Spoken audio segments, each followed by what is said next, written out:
August 4th, 1962. The world held its breath, but the final fatal curtain never fell. Marilyn Monroe survived. This wasn't a miracle. It was a reckoning. The near tragedy forced her into a deep, painful re-evaluation. She didn't just wake up, she was reborn. She stepped away from the suffocating pressure of Hollywood.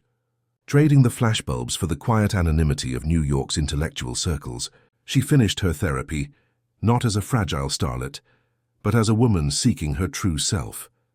The late 1960s saw the return of Marilyn Monroe, but she wasn't the platinum bombshell anymore.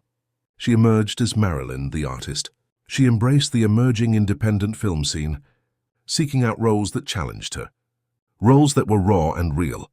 Imagine her in a Cassavetes film, stripped of the glamour, showcasing a searing dramatic talent the studios had long ignored.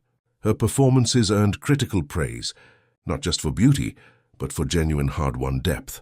She married a respected playwright, a quiet life partner who offered her stability, not spectacle.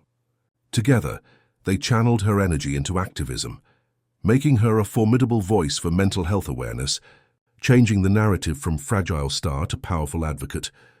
By the 1980s, the myth of Marilyn had fully transformed. She had become an iconoclast. Her autobiography, The Girl Who Wouldn't Be, was a literary sensation, a candid, articulate look at the machine of celebrity and her struggle to break free. She didn't retire. She evolved, directing a few small acclaimed films that focused on female empowerment and resilience. She spent time mentoring young actors, ensuring they navigated the industry with the self-respect she had to fight for. She lived a life defined not by the tragedy that almost was, but by the quiet triumph of self-possession.